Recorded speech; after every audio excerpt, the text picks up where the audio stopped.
welcome everyone to Bracket U, a college basketball bracket podcast brought to you by Delphi Bracketology. We're in our 11th year of bracketology work. This is our fourth episode of our Thursday night Bracket U conversation about our brackets and our seed list. I'm your host, Brian Tonsoni, and joining me is our fellow teacher, Steve Painter, Director of Media Credentials for our group. Before we get started in tonight, we'd like to give a shout out to our Delphi administration for their support for our club, to Bob Thompson for the intro music, to Bryson Hutzel, a student of ours, for the intro video, and Jared Morris of the Back Home Network for his guidance in everything that we do podcast. And so, Steve, tonight we're talking metrics, and the word that is used on broadcast and bracket shows, and trying to explain a little bit about how we use the metrics. And none better than having you on, because you're a math teacher at Delphi and understand all that kind of stuff. So let's get started on just what metrics do we use, or does the committee use, and how valuable do you think that is to people trying to select teams for the NCAA tournament? Yeah, there's so many different metrics that we do look at, but then, kind of the big ones you keep hearing about are quad one wins and the net ranking. But that doesn't always translate to, the exact order of the seeding. But then there's all these other metrics that just keep popping up, and they're really interesting because they just go into such detail, and you can rank the teams based on whatever metric you want. So some of the ones we've looked in the past, there's predictive metrics like the BPI, the Ken Palm, the Bartovic is kind of the newest one we're looking at.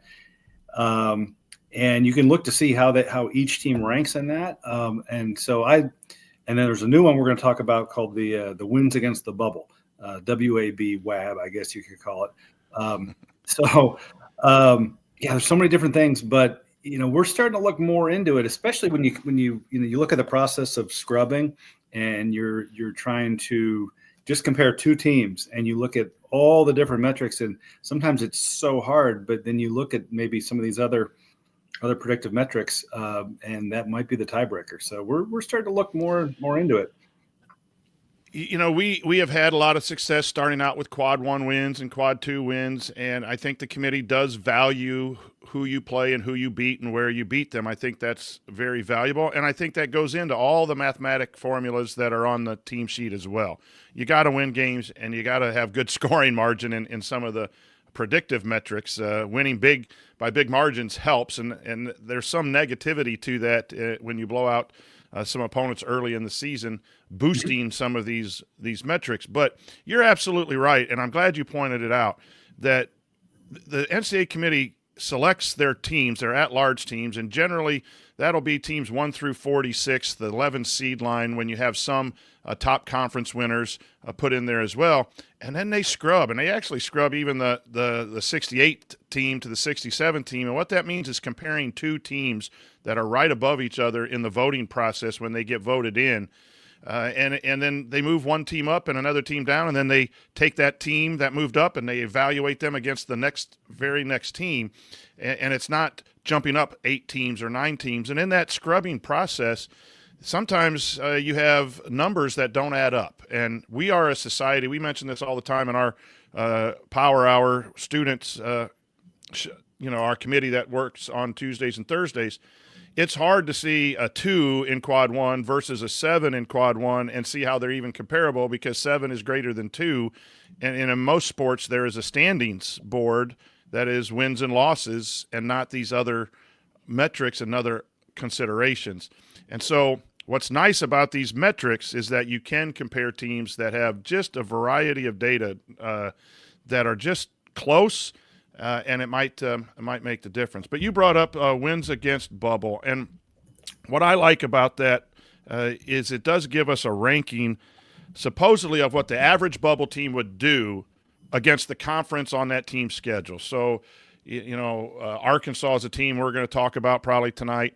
What would an average team do against Arkansas's schedule? And then where does Arkansas compare to that team in a mathematical formula? And then the higher the number, the higher the ranking, and they're ranked 1 through 300 and some. Mm-hmm. And I saw just to share how we've gotten into this a little bit more, there was a video that came out where all of the creators of these 6 metrics that are on the team sheet, because there are 6 official metrics on the team sheet, they all got together and said, what should the committee be looking at? And they've actually had communications with the committee and telling them what they should value. And even the mathematical predictive people said the resume, and that's the quad 1s and quad 2s, but now you got numbers that back it up. And specifically this wins against bubble, they really thought that was a good metric for the committee to use. And our job, Steve, is to try to predict that committee. In the past, we've tried to say, how many teams have you beaten that are in our bracket? We still look at that. But now this gives us a number. And your initial thoughts on this wins above bubble as something to measure those teams that we're scrubbing. Yeah, what really stood out to me when I started looking at it is that, we already had our teams ranked and seeded, and then you look at the rankings of this wins against bubble, and it's pretty darn close to how we have teams, lined up. It mostly, especially for just putting the teams in the field. The teams that we have in the field all have a respectable, they're in that top 50 of wins against the bubble, and it's really interesting because it seems to really make a lot of sense. So I think it's something we're going to be looking more and more into. And what these people, the creators of these metrics, said is resume should get you in, and then maybe how you played, the offense and defensive numbers, their predictive numbers, the Ken Palm, the Bart Torvik number, BPI from ESPN, that tells you how well you played. So once you're in, then that's when the higher net might be chosen, or the higher Ken Palm number might be chosen, and you might move up a seed from this new wins against bubble. But there's a strength of record from ESPN. There's KPI. And then you have a site like Bart Torvik that'll put all of that into a spreadsheet, and you can sort it to whatever you wanted to rank. If you wanted to rank by one metric, you can do that. You can rank by another, and you can compare. I think it really gives some additional information, because those buckets of quad 1 and quad 2, sometimes it's kind of tricky when a team is like 75, then 76. They change which bucket they're in. But I still think quality wins matter, and it'll be interesting to see how our committee and our students try to evaluate this new mathematical metric. So when you're watching ESPN and you hear the metrics, and the one thing that the announcers need to do better is make sure they're talking about the average of all of them, or all of them, instead of just cherry picking whatever metric the teams they're talking about, because it is a soup or a recipe of data that we look at for these things. And I was shocked when I really dove into that this week, the wins against bubble, how accurate they were with teams in the general location of where we thought they would be, and the rankings in the WAB make sense when you compare quad 1 wins and all of those things. So it'll be very interesting. So Steve, let's give our listeners and our viewers our top 4. People are always interested in the top 4, and then we'll talk about some teams that we see having some trends either up or down. So the 1 seeds are pretty set: Auburn, Duke, Alabama. The only question we can have maybe is Tennessee. They had lost a couple games but bounced back. Any thoughts there about ranking those teams on our 1 seed line? Yeah, it's pretty solid. In the last couple of weeks, we were having the debate, Tennessee or Iowa State, and Iowa State has kind of taken care of their fate. They're nowhere near the 1 seed now. We'll probably talk about them later, but right now it's pretty solid. With still the chance that a team like Florida, Texas A&M, even a Purdue that could eventually slide up and take one of those spots. I see a lot of talk on the X about will there be 3 teams from the SEC maybe on the 1 line. That's happened before. I forget what year it was, but the ACC, back when the ACC was good, had 3 teams 1 year on the number 1 seed line. So that it can happen, and each team is an independent team. You notice the conference and you notice the wins, but if they're deserving, if 3 teams from one conference are deserving, yes, they will be placed on that seed line. Going to our 2 seeds, and you mentioned some of them. Florida, Texas A&M, Purdue, Houston, no doubt there. High nets. Houston starting to get some quad one wins to add to the resume. We had them a lot lower because they lacked those wins. Steve, the team to me that is a shock when I looked deep into their resume was Texas A&M. Has quietly gone about building a solid resume. 7 quad one wins, 11 quad 1 and 2 wins, 30 in the net. Strength of schedule is solid. Your thoughts on the 2 seed line? I know your Boilermakers are there. They've overcome that home loss to Ohio State with a couple nice victories. Yeah, I agree with you with Texas A&M. I think they kind of passed an eyeball test too. I mean, remember when they beat Purdue on a neutral court, and that's kind of the first time I saw them and realized this is a pretty good team. And yeah, their resume is great. 7 quad one wins. Their net is great at a 13. Strength of schedule is great. They've really put together a nice resume, and they're a team to look out for, and especially the conference they're playing in. The SEC is. I don't think I've ever seen a year where one conference is so good. So many teams that are good. And they're doing well in that conference. So I think they're a team to look out for. And then Purdue, I'm a huge Purdue fan, but even them, they are surprising me with how well they're playing and how well they're building their resume. They just keep winning. I keep waiting. We did have the one slip up against Ohio State, but even look at the other night, they beat Iowa on the road, and Iowa's kind of in that still potential bubble team, but just winning on the road in the Big Ten is so hard, and they put it together, and they just keep racking up these wins. So definitely two teams there that I like as well, and that have still a shot to move up into a 1 seed. A little more work to do, but shot. Yeah, the wins against bubble. We talked about it opening the show. Purdue's 5 and A&M 6, and we have them basically 6 and 7 in our seed list, and that scrubbing comes into effect too. Head-to-head is never a category in moving teams that are separated, but when you have Texas A&M and Purdue right next to each other, very, very close in a lot of the metrics, that head-to-head does put Texas A&M ahead. Only when they're just one spot difference will we look at head-to-head, and A&M has the victory over the Boilermakers. Our 3 seed lines, Kansas, Wisconsin, Iowa State, Marquette. You have a couple programs in Iowa State and Marquette who are on the 2 seed line pushing for a 1 seed. They've run into some tough times in some of the recent games, and Wisconsin is just quietly climbing up. There's another team where the metrics kind of play a role. Wisconsin is 8th in wins against bubble, and that shocked me when I looked into that a lot deeper this week, and that's kind of why we moved them up from kind of like the 5 seed moving up. And then when you start comparing them to the other metrics, they have 6 quad 1 wins, no losses outside of quad 1, 3 wins on the road, 16 in the net, and they're quietly moving up. But your thoughts about Kansas, Wisconsin, Iowa State, Marquette? Yeah, just recently we had Iowa State and Marquette sitting there on the 2 seed, and with potential to move up to a 1. But yeah, they have definitely. It just shows you how streaky teams can be, because both those teams are on the slide. Iowa State's now lost 3 in a row, and including just a shocking loss at home against kind of a bad Kansas State team. And Marquette, they've lost 2 in a row. A team that we really liked Marquette all year long, but they're kind of hitting their slide. So they're at the kind of the bottom of our 3 seed line with the potential. They got to do something, or else they could continue to drop. But they have chances to turn it around. I was looking at their schedule. Marquette's got a big one at Creighton this weekend. Iowa State's going to be playing at Arizona. Actually, I'd take it back. I forget who Iowa State's going to play. But, yeah, they're good, talented teams. They just need to turn around and start winning. And a loss doesn't mean you have to drop.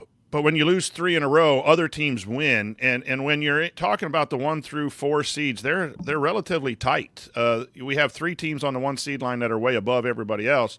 But the others can move in comparison to others. Marquette lost to 2 tournament teams, but 2, 5 seed in St. John's and an 8 seed in Connecticut. Still a really quality team that's deserving of the 3 seed line, can easily move back up to the 2 seed line. And our final protected seed is the 4 seed line: Arizona, Michigan State, Texas Tech, and Ole Miss. We have a couple teams in Arizona and Texas Tech who have good predictive metrics, 7 net for Texas Tech, 9 for Arizona. They've lacked some wins, but they're starting to build. Texas Tech is up to 5 quad 1 wins, and Arizona is up to 3. Their quality of those wins are not as good as some others, but we have them on the 4 seed line. Steve, any thoughts about our last protected seed line?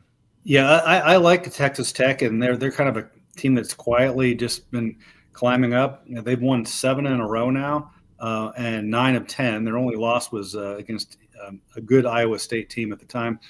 But yeah, they just had a win at Houston, which was super impressive. They've also beaten teams that we have in the field against Baylor and Arizona. And then Texas Tech, like you said, they're at 5 quad 1 wins. But a lot of those are more recent, and they're a team on the rise. Texas Tech wins that game at Houston without their starting player, who got ejected, which I think was unfair. It was an incidental play. Mm-hmm. It wasn't intentional, so I didn't agree with that. And their head coach got tossed too, and they found a way to win in overtime against a very good Houston team. So both of those teams, from the Big 12 are moving up. But you're listening here to the Bracket U. Steve Painter's joining me. I'm the coach, Brian Tonsoni. We're from Delphi Bracketology. We're trying to get some kids on the show. We had a TV show out yesterday from ISC Sports Network. If you want to go to YouTube and look at Delphi Bracketology there. We have a few of you that are watching live. We appreciate it. A few more will listen to our podcast later as it gets into their feed. But if you are live and want to drop a question into the chat, we will try to answer that as much as possible. Steve, at this point of the year, the bracket is starting to get a little bit solidified, and really teams moving up or down are going to be those teams like we mentioned, Marquette and Iowa State, who are losing 3 out of 4 or 2 or 3 in a row. That'll move teams down. But teams are starting to get to a point where it's going to take a major winning streak or a major losing streak to move some teams up and down. So let's take a look at them. Teams that you think are on the rise that we haven't talked about yet tonight. Yeah, I mean, obviously on the rise, I just mentioned Texas Tech. Another one is Arkansas. They were a team that, kind of had them completely out, not even close. They lost 6 of their first 7 conference games. So you just figure there's no shot, especially in a tough SEC. And the next thing you know, they're really starting to play well. They've won 3 of 4 against 3 solid tournament teams. Georgia, a big win at Kentucky, a big win at Texas. And next thing you know, you're looking at it, it's like, even though that they're our 14th SEC team that we currently have in, we've got them as our last team in. They're respectable. So that's a team that has kind of come from nowhere to somebody that we really got to talk about.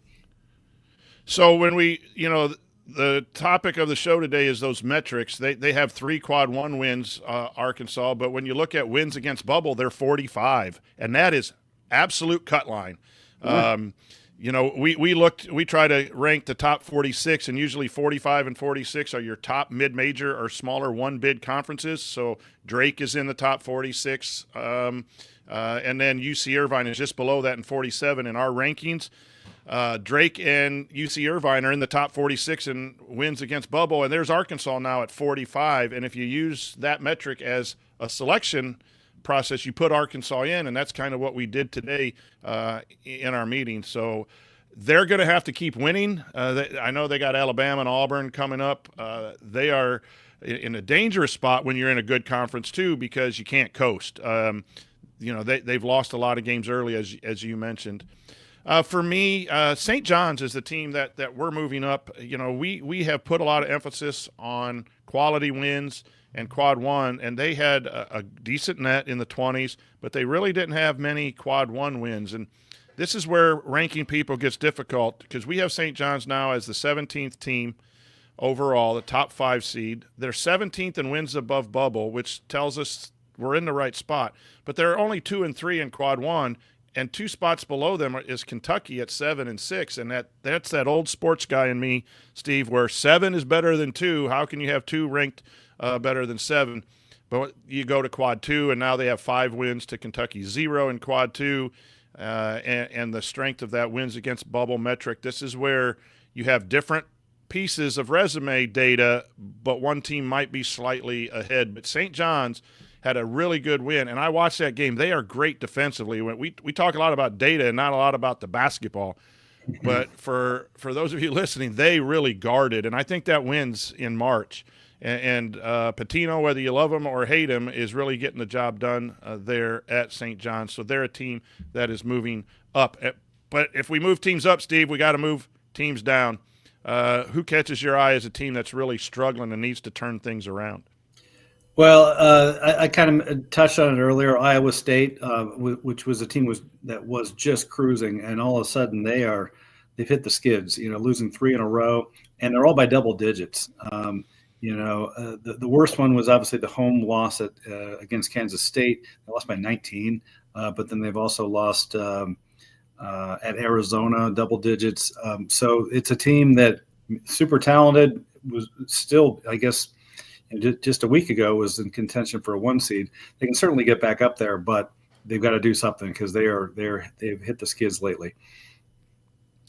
Man, a couple teams I like. Marquette, we mentioned earlier. I'm going to bring up another one. Illinois has had a lot. Their center was out 2 weeks with a sickness. They've had their point guard miss 2 with an arm injury, and those are the 2 best players. And they just got beat by Rutgers. So Illinois has fallen to a 6 seed. But body of work, we got to keep reminding ourselves and our students, our listeners, the body of work. The 6 quad 1 wins that Illinois had early are not going away. The 3 quad 2, so they're 9-8 in quad 1 and 2. 48th toughest non-conference strength of schedule. They scheduled well. They have good predictive metrics. Their wins against bubble are in the 30, though, and I think that's going to be interesting when you see a 14 net and then some resume stuff that's starting to fall. Where you'll find Illinois. I think most bracketologists will probably have them in that 6-7 range, maybe as high as a 5, but I think they're falling. I think West Virginia is a team that caught a lot of eyes early, but they're struggling. They just lost their coach's son to a year-ending surgery, and they've played a lot of games without him, but they're safely in, but on our 8 seed line. And the best way, Steve, for teams to stop sliding is to get some wins. But it's not easy in college basketball. So that brings us to the bubble. Everyone likes to know the bubble. I know we had someone mention in there that they're from Nebraska. Nebraska fans. We don't have Nebraska in Dayton playing. We have Nebraska above Dayton with their recent wins, going out west and beating Oregon and beating Washington. Road wins, as Steve mentioned earlier, very, very valuable. Oregon is a team that's sliding a little bit. But still a pretty good basketball team. And Nebraska has overcome their 6-game losing streak to move back in, and they are our last bye. They are an 11 seed, 1 game away from Dayton, but they're not technically on the play-in games. Who is in the play-in games? Wake Forest has jumped in. They're a wins against bubble benefactor for us. We had them out until we really studied this wins against bubble and the resume stuff. 1-6 in quad 1, and then undefeated elsewhere. 4-0 in quad 2, 6-0 in quad 3. Great non-conference strength of schedule. 4-4 on the road. Their net is bad, 65, and so that kind of scares you away. But I think this is the type of team that the committee will like to vote in. But we have Wake Forest, Vanderbilt, San Diego State, and as you mentioned, Arkansas. Your thoughts on our 4 teams playing in Dayton? Yeah, obviously, if you're the last 4 in, you're just a hair away from missing the field. Wake Forest is a team I probably would be the most concerned with them. They only have that 1 quad 1 win and a 65 net. You don't typically see a lot of teams in their 60s, 60 nets to make it in. They have in the past, but that's a team that is just on the fringe of not making it. And then and Steve. Sorry to interrupt, but the ACC doesn't have a lot of games either. That's when you're in a conference that's struggling, they're going to rack up a lot of quad 2s and quad 3s. They can't afford to lose some of those because then the bad losses get added in. And you're right. All of those 4 teams, I think, could be a loss tonight, this weekend, and the next bracket we put out there, they're not in. So I think you're right there. Yeah, You yeah. had something else you were going to say. Well, yeah, in Wake Forest, in the quad one, they've had 7 opportunities. They're 1-6 in the quad one. So again, they've got a good resume otherwise, but the net and those 6 quad one losses and only 1 quad one win is one I'm concerned. And then Arkansas, I think, is just really intriguing because we talked about it last week. How much emphasis does a number of teams in a conference make?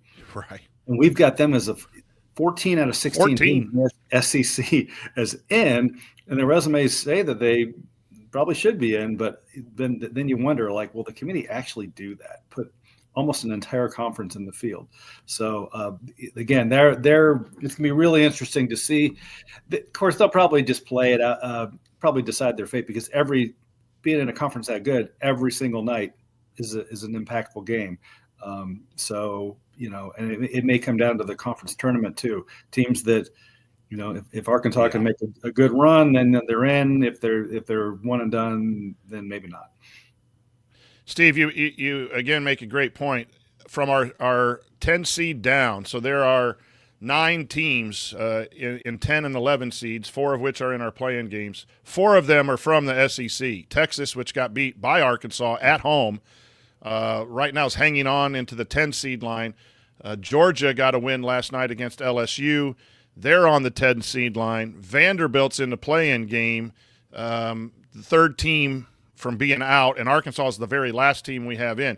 Your comment about it's going to play out in the last 7-8 games of the SEC and the tournament, I think you're going to get 12 in, more than likely 11 or 12, but I do think 1 or 2 will be beaten and play their way out with some losses down the stretch in a very tough conference. The bubble out is just really interesting because I think you can rank a lot of these teams. 8 of these teams can be in any area. Some are really way out, but you got to have 68 teams. And the bubble is, everyone says weak, strong, certain years, but none of these teams really have great resumes that we're about to talk about. SMU, BYU, the 2 highest nets, 39 and 35. North Carolina, who's 13 and 10 and 1 and 9 in quad one, is our 3rd team out. And UCF, who we've had in for a long time, has a couple nice wins, but they've lost 4 out of the last 5, and they're 3 and 6 and 1 and 3 in the top 2 quads.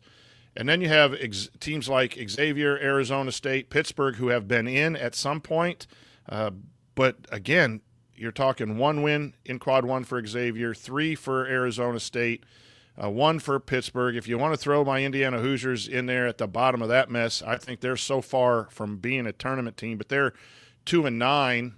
Without any losses in quad 3, they're like the 8th or 9th team out. None of those teams to me are impressive. Are they to you? Not at the moment, but then again, I know you said IU doesn't look good. When they play in the Big Ten, though, I mean, it won't take much. Within a week, if they go, win 2 or 3 in a row. Now, all of a sudden, it's like they'd have to be a team that's in. So, because pretty much every night you're going to play, most of those are going to be quad 1 opportunities.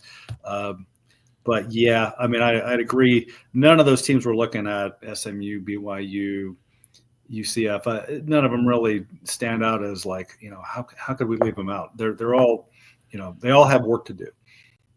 Yeah. I think, to me, Xavier has impressed me by beating Marquette at Marquette. For me, if I were on the committee, I would look at the number of big wins because I think that shows your capability of pulling an upset or 2 in the tournament. And for me, that would be Xavier would be the team right now. We have them 5th team out, and I think that's probably where they should be. But I would pick Xavier over North Carolina. So the 2 that I am watching very carefully are UCF and Xavier from that standpoint. The predictive metrics say you got to look at SMU and BYU in the 30s of the net without any negative, real super negative other data on their list. So, again, Arkansas wins 2. They're on the right side of the bubble, but they lose a game, they're going to be on the wrong side. These teams have to just put a lot of wins together to get in. So that that'll do it for most of our bracket talk. We have a last call question here. We talked about mid-majors. We've talked about expansion of the tournaments. Steve, tonight it is, let's share a favorable memory of the NCAA tourney, or a couple memories. I could probably do a whole show on, memorable times, because I'm so old, of the NCAA tournament. But get started on one or two that, or just give me one, and then we'll go back and forth here for a little bit till we call it quits. Well, of course, I'm a fan, and I've had the privilege of being at the last two Elite Eight games that Purdue was in, and it's just like the opposite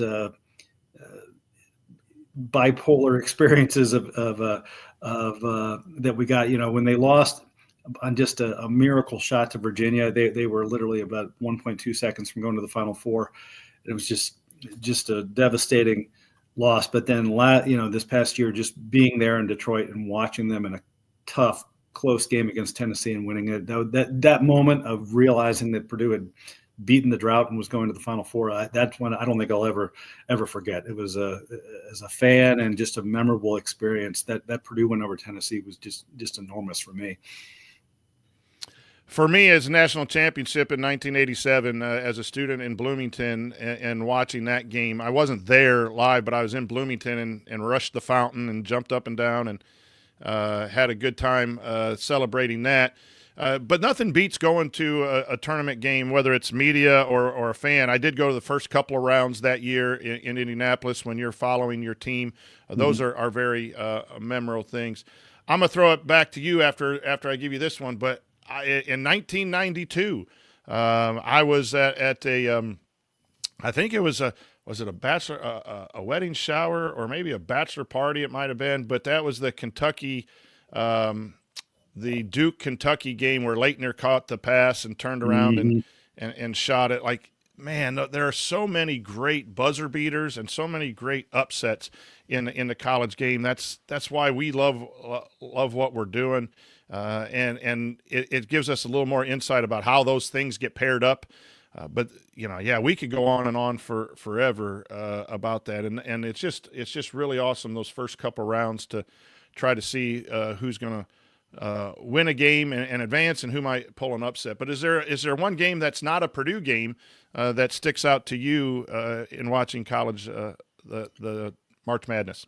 Yeah, I mean, I think back to all the big buzzer beaters, and one that I just won't ever forget is the Bryce Drew kind of miracle shot for Valpo, where they just drew up this perfect play, and everybody loves seeing the upset, and that one really, of all the buzzer beaters, I think that one stands out the most for me, and it was just extra fun being an Indiana team that did it.